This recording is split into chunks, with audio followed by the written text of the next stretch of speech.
సింధులోయ నాగరికత. ఇంతకుముందు వీడియోలో ఈ నాగరికత వాళ్ళ జీవన శైలి, సంస్కృతి, అలవాట్లు, ఆర్థిక వ్యవస్థ గురించి మాట్లాడుకున్నాం. అలాగే ఈ నాగరికత ఇప్పటికీ ఎలా కొనసాగుతుంది మనలో అన్న దాని గురించి మాట్లాడుకున్నాం. ఈ వీడియోలో మనం ఈ ఇండస్ స్క్రిప్ట్ సింధులోయ నాగరికత యొక్క భాష గురించి మాట్లాడుకుందాం. అన్ని భాషలు ఒకే మూలం నుండి వచ్చాయంటారు, కానీ ఆ మూలం సంస్కృతం కాదు అంటారు. వాళ్ళు దానికి పేరు పెట్టారు ప్రోటో ఇండో యూరోపియన్ భాష. ఈ తరం మన మూలాలను మనకే దూరం చేసింది, మన మాతృభాషను విదేశీ అనిపించింది. సంస్కృతం ఈ భూమికి ప్రాణంగా ఉన్న భాషను ఓ విదేశీయుడి పదంగా మలిచేశారు. సంస్కృతం తమిళం మధ్య బంధాన్ని పగగా మార్చారు.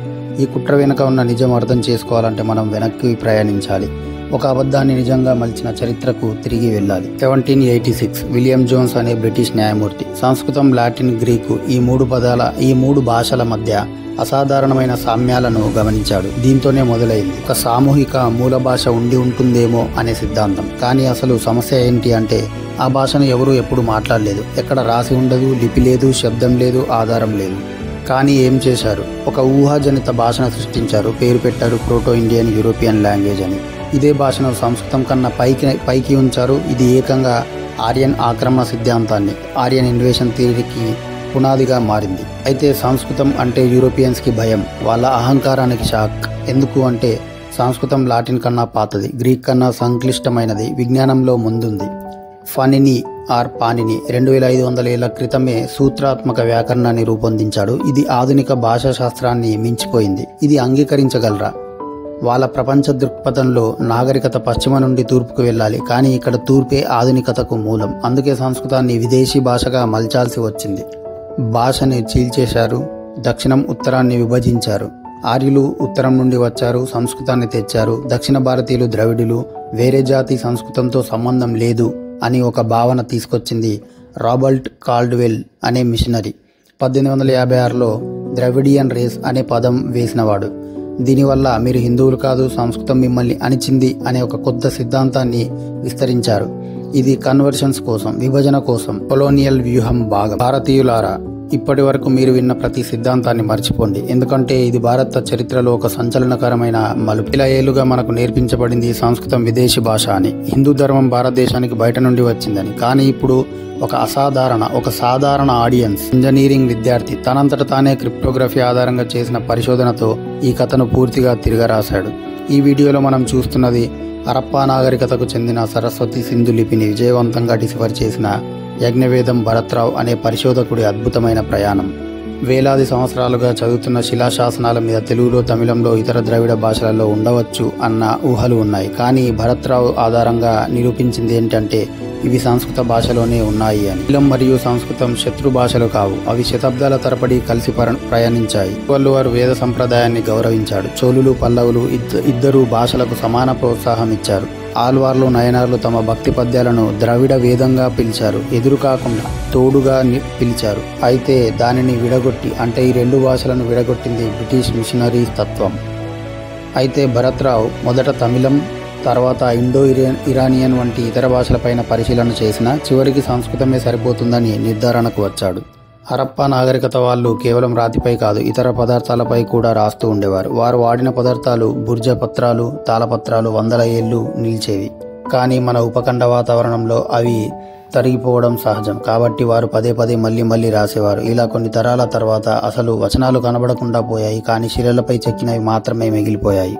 సంస్కృతం 3000 BC నాటికే ఉంది. ఇప్పటి వరకు లభించిన సమాచారం ప్రకారం సంస్కృత భాష 3000 BC నాటికే ఖచ్చితంగా ఉందని తెలియజేస్తుంది. 2600 BC నాటికే మరింత స్పష్టమైన ఉదాహరణలు ఉన్నాయి.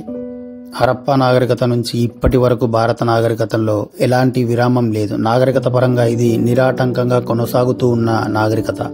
One and only continuous civilisation in the world. నగర నిర్మాణం, మహిళలు ధరించే నగలు, సింధు ధారణ, వస్త్రధారణ ఇవన్నీ హరప్పా కాలానివే. పంచాంగం, నక్షత్ర విజ్ఞానం. ప్రాచీన గురుకుల పాఠశాలలో ధృవ అనే నక్షత్రాన్ని ధృవతారగా పేర్కొన్నారు. ఇది 2300 BCలో ఖచ్చితంగా ధృవతారగా ఉండేది. అంటే పాణినీయం, వేదాలు హరప్ప కాలంలోనే రచించబడ్డాయన్నమాట. దీనిని వెనక్కి లాగలేరు, ఎందుకంటే ఇవి ఆధారంగా చెప్పిన నక్షత్రం అప్పుడే ఆ స్థానంలో ఉండేది. తమిళం లేదా ద్రవిడ భాషల పదాలు ఎక్కడ మరి?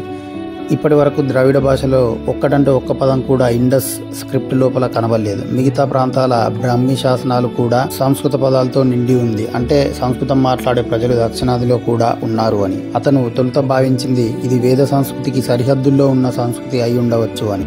కానీ సీల్స్ లో ఉన్న పేర్లు, దేవతలు, శబ్ద నిర్మాణం చూస్తే ఇది ఏకంగా వేద సంస్కృతే అని తేల్చేశాడు. దీనిని రుజువు చేసే పదాలు, రూపాలు, ధాతులు, సంక్షిప్త నామాలు అన్ని సంస్కృత మూలాలను సూచిస్తున్నాయి. ఉదాహరణగా రుద్రుడు ప్రధాన దైవంగా సీల్లో కనిపించడం, వృష, పర్ణ, వద వంటి పేర్లు శీలలో కనిపించినాయి. ఇవన్నీ వేద సంప్రదాయం, ఋషుల, కవుల పేర్లతో ఉండడం, శిలల రూపం, ప్రతిమలు, సంకేతాలు చివరికి గుప్తయుగ సీల్ నిర్మాణాల వరకు కొనసాగుతూ ఉన్నట్లు ఆనవాళ్ళు ఉన్నట్లు చెప్పారు. ఇది కేవలం పురాతన నాగరికత కథ కాదు, ఇది మన భారతీయ పరిణామ చరిత్రలో అమూల్యమైన అధ్యాయం. ఇండస్ వ్యాలీ నాగరికత, శిలా శాసనాలు, చిత్రాలు, దేవతా ప్రతీకలు మనం ఇప్పటికీ పూర్తిగా అర్థం చేసుకోలేని మాయాజాలం. అయితే చిహ్నాలు మరియు శాసనాల మధ్య సంబంధం ఏంటి అంటే, ఇండస్ ముద్రలపై 2 రకాల ప్రతీకలు ఉన్నాయి.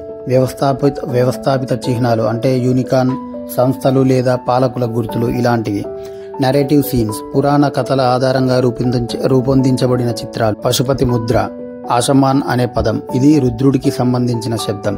అలాగే లకా కథ, శివరాత్రి రోజున వేటగాడు వృక్షంపై నుండి చీలద్రాక్ష ఆకులు వేసి శివుణ్ణి తలుచుకుంటూ ప్రాణాలు కాపాడుకున్నాడు. ఈ సన్నివేశం ఈ ముద్రలపై కనబడుతుంది. మరి ఎలాంటి సమాచారం లభించలేదు అంటే, రాజుల పేర్లు, సంవత్సరాల గణన ఇవి లేవు. వ్యాపార వివరాలు కూడా లేవు. కానీ భక్తుల పేర్లు, ప్రార్థనలు, దేవతల ఆజ్ఞలు లభించాయి. కొన్ని పదాలు మానేర్ అంటే వ్యాపారి లేదా శివుని పేరు, ఆశా అంటే ఇంటి పేరు, ఇలాంటివి పేర్లు ఉన్నాయి. ఈ నాగరికత నిరంతర ప్రవాహం. ఎలా అంటే గుప్తుల కాలం శాసనాలతో ఇండస్ శాసనాలతో తాత్విక సారూప్యత ఉంది. అంటే హరప్పా నాగరికత అచేతనంగా కరగకుండా అలాగే కంటిన్యూస్గా భవిష్య సంస్కృతులుగా అభివృద్ధి చెందుతూ వచ్చింది. మరి ప్రాచీన నగరాల పేర్లు ఏవైనా ఉన్నాయా అంటే, ద్వారక శిలాశాసనాలలో రాస్ అని ఉంది అని చెప్పబడింది. మహా అనే పదం ఒక సమాఖ్య గుర్తుగా ఉంది. హర అనే పేరు ఒక నదికి సంబంధించిందిగా కనిపిస్తుంది. బ్లాక్ బక్స్ ఒకప్పటి జాతీయ గుర్తింపు ప్రతీక. 2 బ్లాక్ బక్స్ ఉన్న శిలా ప్రతీకలు హర్యానా నుండి గుజరాత్ వరకు మనకు కనిపిస్తాయి.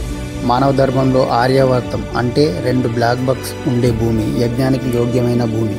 ఇది దేశ గుర్తింపుగా చిహ్నీకరించబడింది. అలాగే భారతదేశ చిహ్నాల మూలాలు కూడా ఇక్కడే ఉన్నాయి. భారత ప్రభుత్వ చిహ్నం 4 సింహాలు చక్రం. ఇది హరప్పాలో ప్రారంభమైన చిహ్నాల పరిణామమే. 10,000 BCలో రత్నగిరిలో ఉన్న శిలాలపై 2 పులులు, చక్రం ఉన్న గుర్తులు ఇప్పటికీ గుర్తించబడ్డాయి. ఇవే అశోకుని కాలంలో మౌర్య చిహ్నాలుగా అభివృద్ధి చెందాయి. ఇక ప్రాచీన కాల ప్రమాణానికి వస్తే, ప్రాచీన శిలాశాసనాల ప్రాథమిక రేఖలు బలూచిస్తాన్లో 4000 BCలో కనిపించాయి. ఉత్తర భారతదేశంలో 100 BC దాకా ఈ శాసనాల వ్యవహారం కనిపిస్తుంది. 1000కి పైగా ముద్రలలో అగ్ని, సోమయజ్ఞం లాంటి పదాలు, వేదమంత్రాల రూపం, ధ్వనితత్వానికి సరిపోయే లిపి విశ్లేషణ, శాస్త్రీయ ధోరణిలో క్రిప్టో విశ్లేషణ, ఇవి అన్నీ ఒకే విషయాన్ని మనకు చెప్తున్నాయి.